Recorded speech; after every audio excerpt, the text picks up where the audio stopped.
Bismillahirrahmanirrahim. Tidak mendengar azan, maka Rasul akan menyerbunya.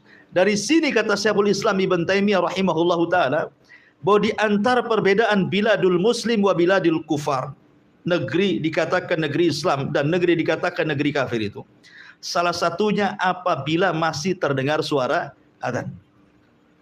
Kalau suara azan di mana-mana, berarti negeri itu negeri Islam. Walaupun mungkin di undang-undang negara itu tidak 100% mengamalkan undang-undang Islam, tetapi di negeri itu bebas suara azan itu mantul dari satu tempat ke tempat yang lainnya, berarti negeri itu negeri Islam. Hanya semata-mata mendengar azan, karena azan itu bagian syiar gitu ya, bagian syiar. Berarti ketika syiar nampak, berarti negeri itu negeri Islam. Karena ada sebagian firqah di negeri kita ini yang mudah mentogut-togutkan negara. Bahwa negara kita ini negara tauhid, presidennya tauhid, menterinya tauhid. Maka siapa yang dukung tauhid? Jadi yang enggak tauhid dia aja. Kan gitu. Ya. Tapi sudah dibubarkan sama pemerintah. Alhamdulillah. Ya.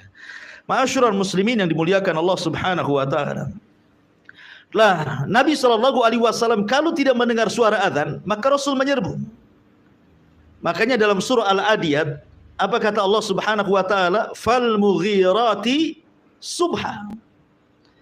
Ketika Nabi SAW dihabar-khawakan oleh orang-orang munafik, ketika mengirim pasukan Ali dan beberapa orang, kemudian ada kabar bahwa pasukan itu mati, kudanya dirampas dan yang lain sebagainya, Allah turunkan surah Al-Adiyat. Salah satu lafadznya dalam surah Al-Adiyat itu fal mughirati subha, bahwa Ali dan pasukannya itu sedang menyerbu musuh di waktu subuh.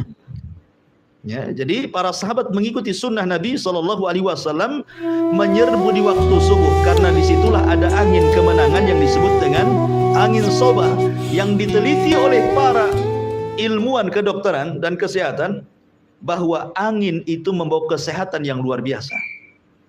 Ya, angin itu membawa kesehatan yang luar biasa apabila seseorang terkena angin di pagi hari.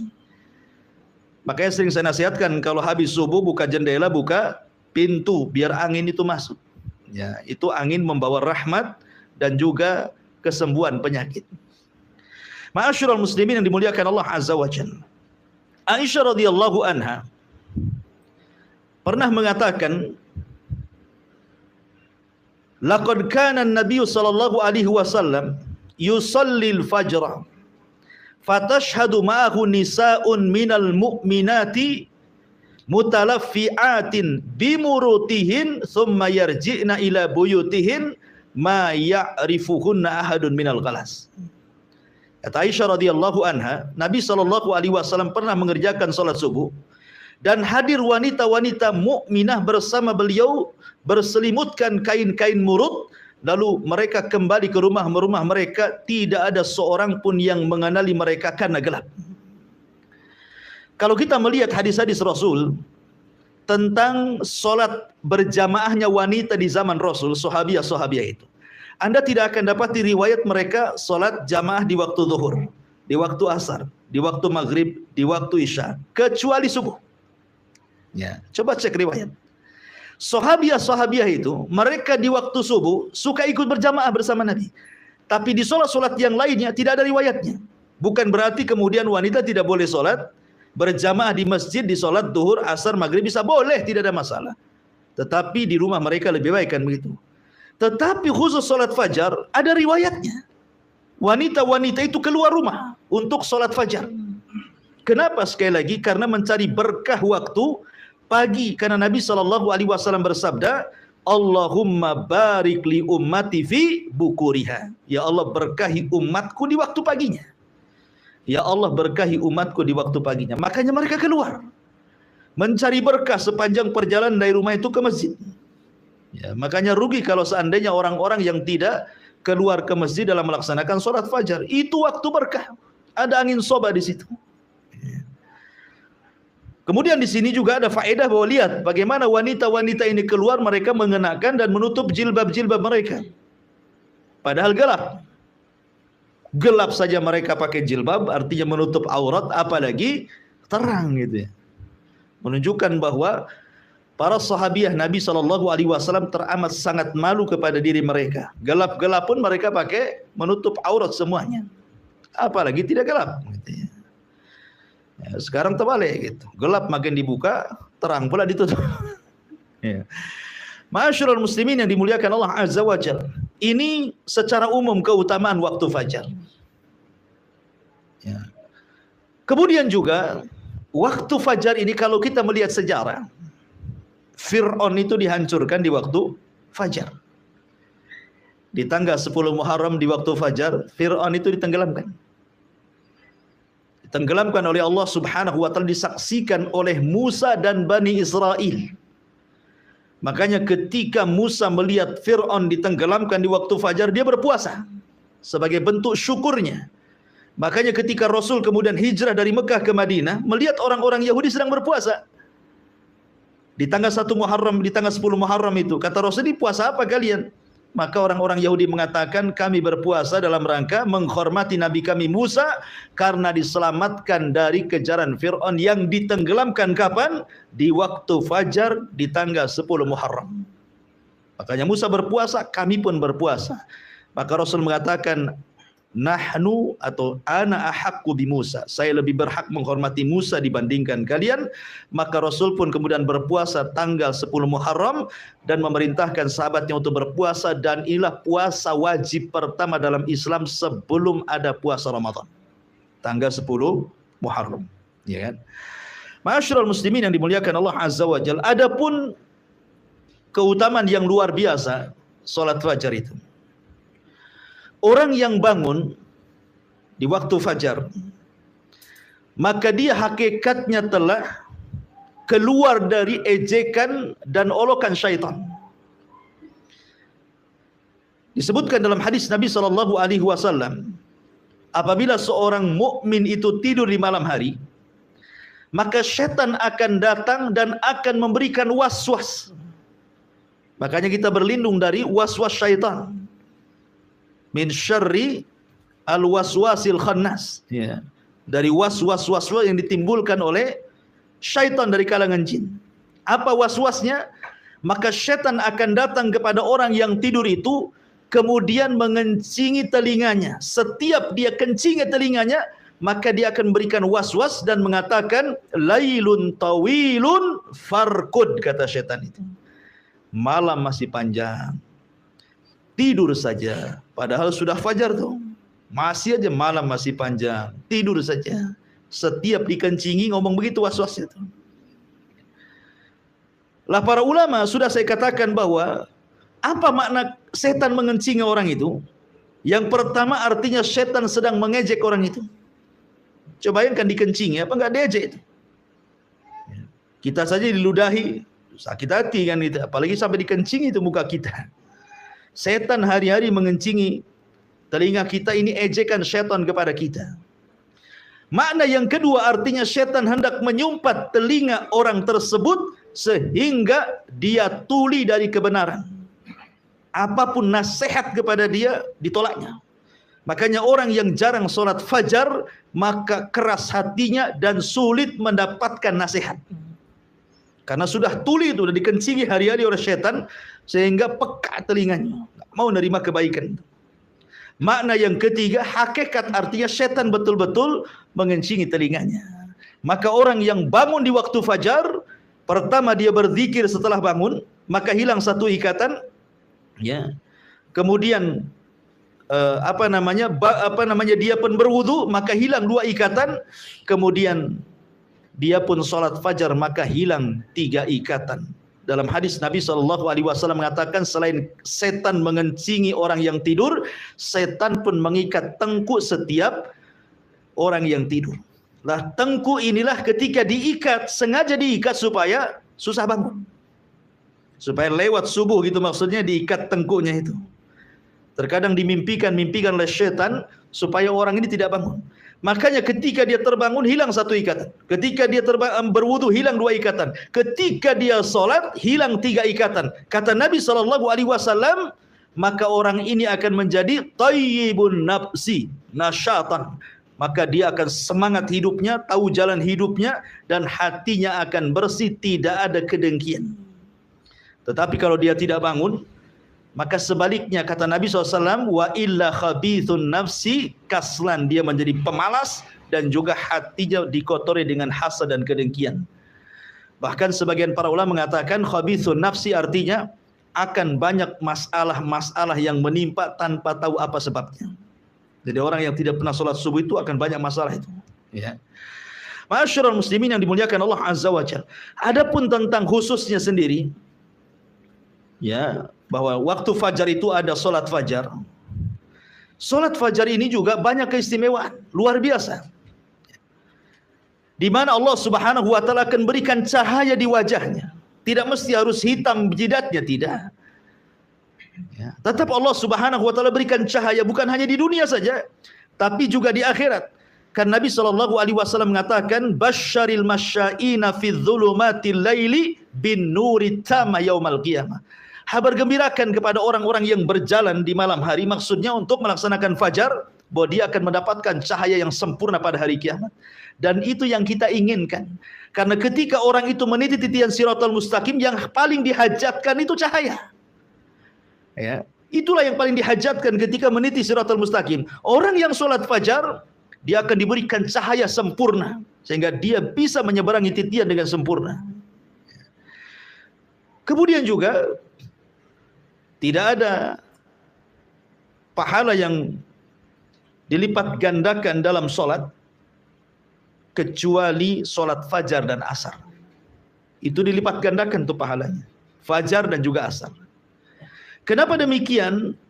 Karena malaikat-malaikat yang mencatat kebaikan di malam hari dan malaikat-malaikat yang mencatat kebaikan di siang hari itu perjumpaannya itu di sholat fajar. Jumpanya itu di sholat fajar. Jadi sholat malaikat malam naik, malaikat siang turun. Lah itu jumpanya ketika manusia sedang sholat fajar. Makanya Nabi SAW mengatakan ketika Allah Subhanahu wa taala bertanya kepada para malaikat yang mencatat kebaikan di malam dan siang itu, "Ma taraktum ibadi?" Sedang apa kau tinggalkan hamba-hambaku? Maka kemudian malaikat-malaikat siang dan malam mengatakan, "Atainahum wa hum yusallun wa taraknahum wa hum yusallun." Kami datang mereka sedang sholat, kami tinggalkan mereka sedang sholat. Artinya sholat fajar dicatat oleh malaikat malam plus dicatat oleh malaikat siang, didobelkan pahalanya.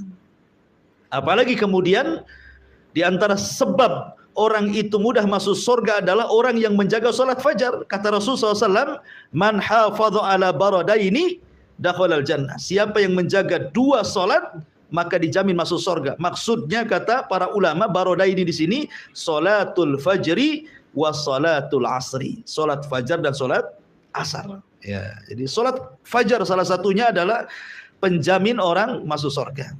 Bahkan lebih daripada itu, kata Nabi SAW, "Man shallal fajri fi jama'atin thumma qa'ada yadhkurullaha hatta tatlu asy-syamsu thumma shalla rak'ataini kanat ka ajri hajjatin wa umratin tamman."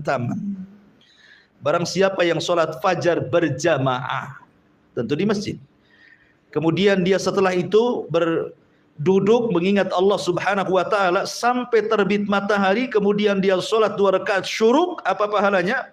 Seperti haji dan umrah secara sempurna. Dan itu tidak didapati dalam sholat-sholat yang lainnya. Mendapatkan ibadah haji dan umrah loh, tanpa harus pergi ke Mekah sana, itu kan luar biasa.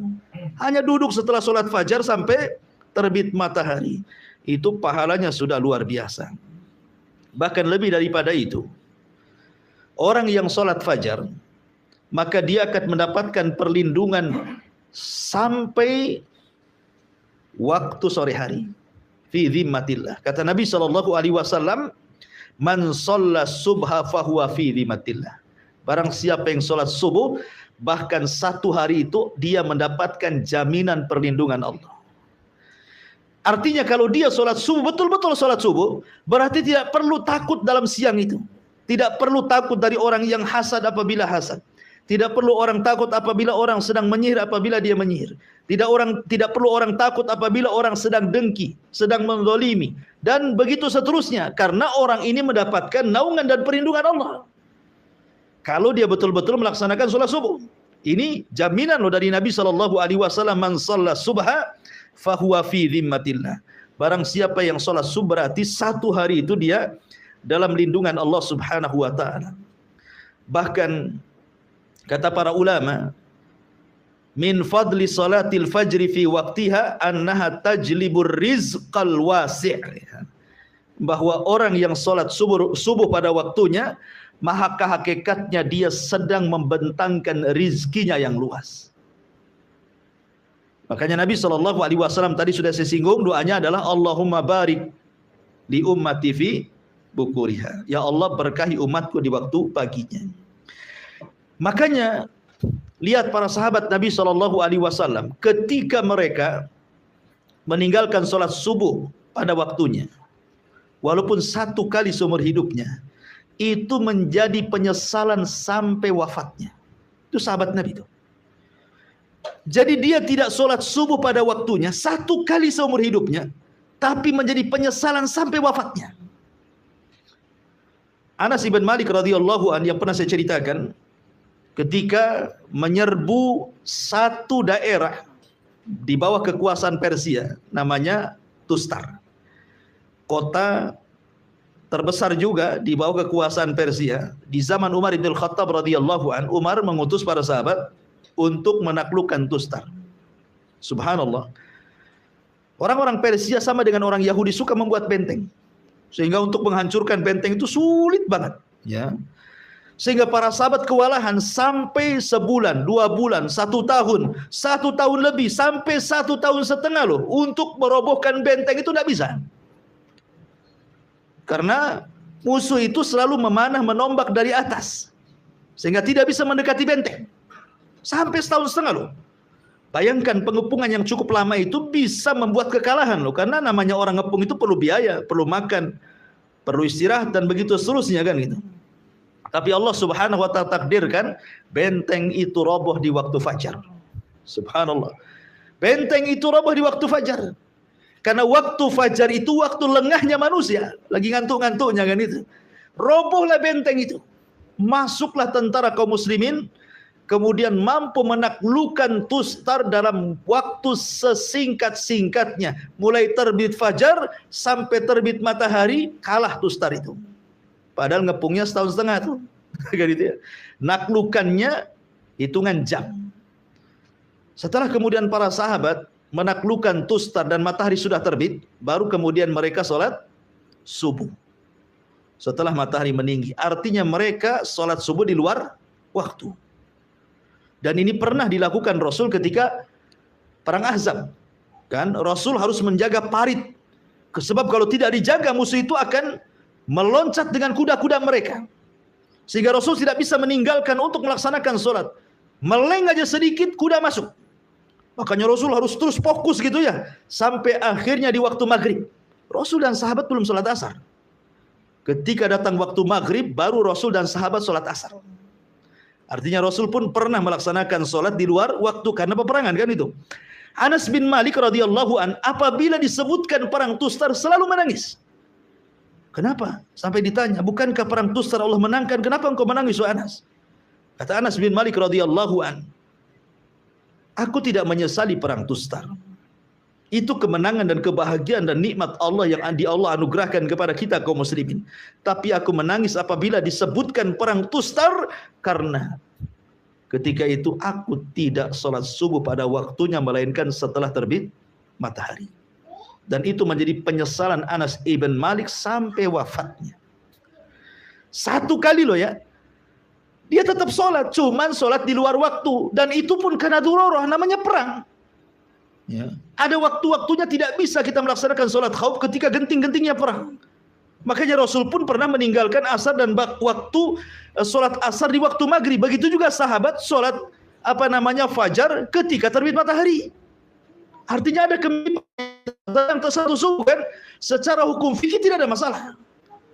Anas bin Malik radhiyallahu anhu dan bagi para sahabat yang lain, bahwa sholat tepat waktu itu, apalagi sholat fajar, itu sesuatu yang berharga bagi mereka. Jangankan sholat wajibnya, sholat sunnahnya saja lebih baik dibandingkan dunia dan isinya kan itu. Rak'atai al-fajri khairun minad dunya wa ma fiha. Salat rakaat fajar saja lebih baik dibandingkan dunia dan isinya. Yang namanya dunia dan isinya kan macam-macam. Ada mobil, ada rumah mewah, ada tanah macam-macam ya.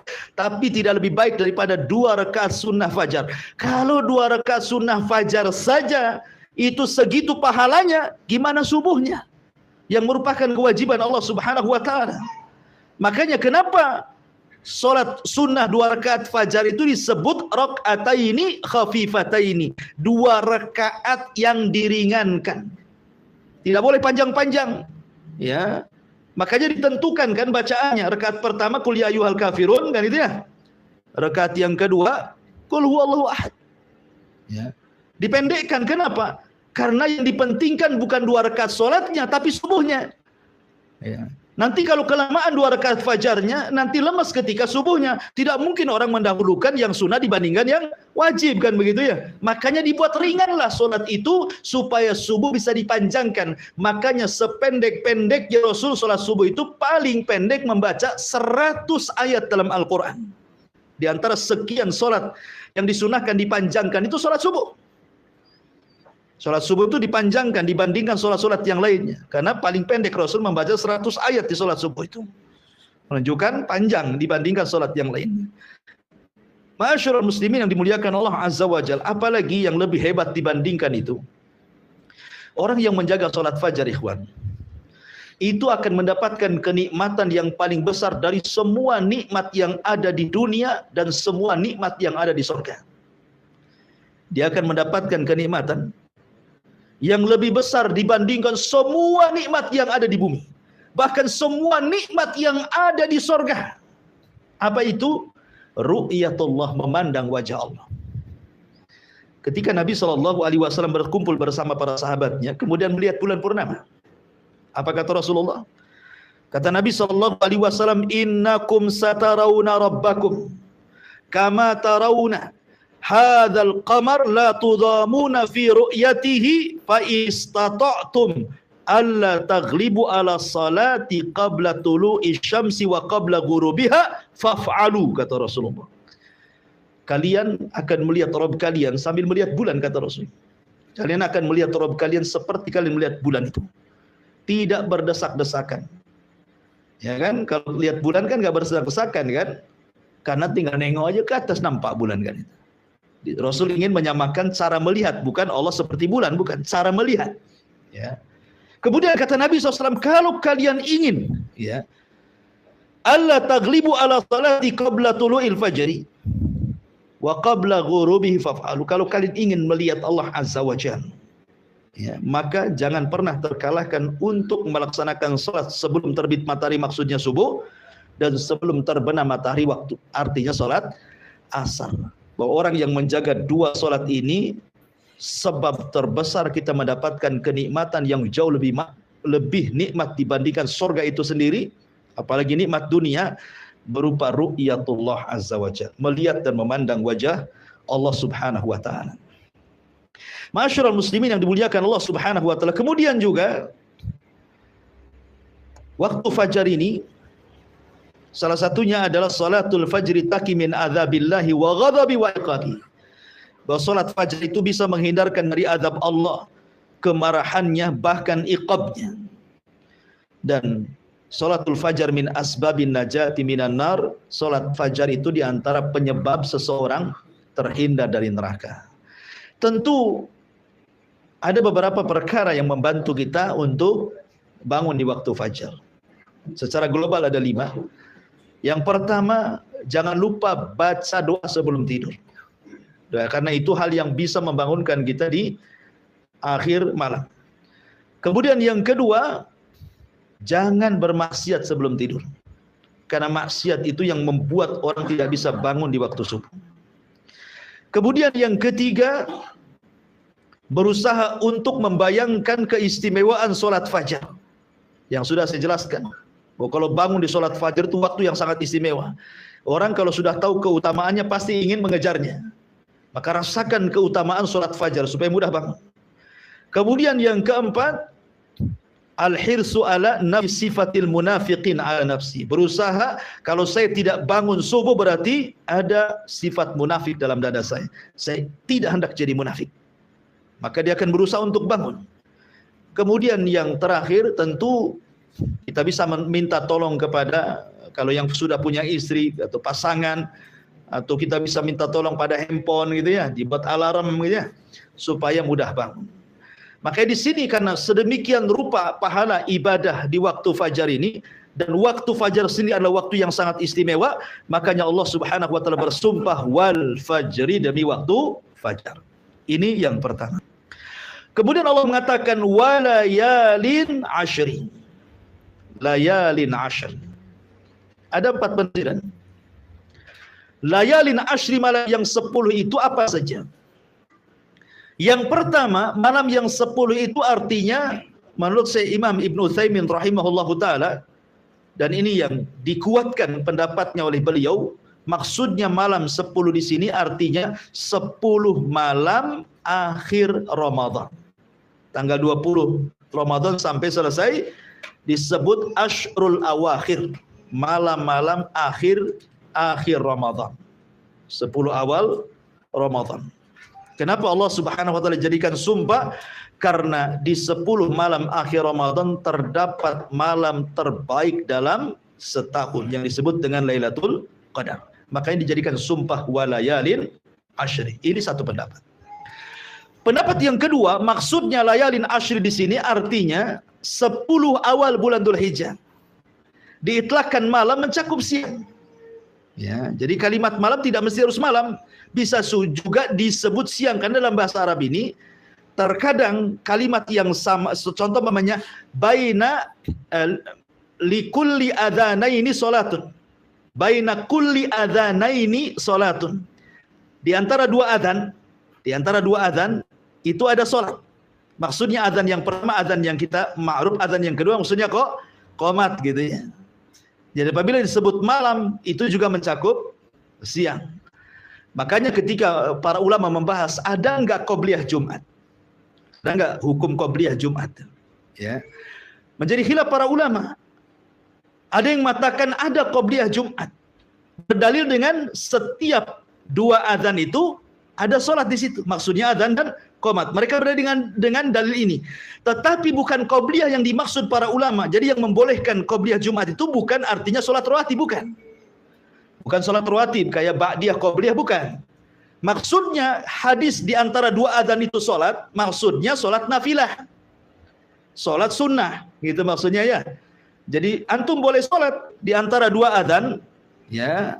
Kalau mamanya untuk menghindari fitnah kan gitu. Kita di mana? Kadang-kadang kalau kita duduk terfitnah pula kan. Jadi kita melaksanakan sholat sebelum Jumat itu bukan rawatib, ingat ya, bukan rawatib, tetapi sholat sunnah. Dalilnya ini di antara 2 adzan itu ada sholat maksudnya ya. Dan adzan pertama, adzan itu ya adzan yang kedua itu maksudnya qomat. Ya, ini bagi yang berpendapat bolehnya sholat sebelum Jumat, tetapi bukan rawatib niatnya. Ini yang kita katakan, kalau mereka mengatakan qobliyah, kita katakan tidak ada qobliyah sebelum Jumat. Tidak ada. Ya, tidak ada hadisnya. Adapun hadis ini bukan bicara qobliyah, bicara tentang sholat nafilah, sholat sunnah, karena keumuman hadis di antara 2 adzan itu ada sholat di situ. Ya, kalaupun kita sholat sebelum Jumat, bukan qobliyah, sekali lagi bukan qobliyah ya, tapi itu nafilah, mengambil keumuman hadis ini, maksudnya begitu. Ataupun sholat mutlak. Nah, mulai datang ke masjid antum sholat 2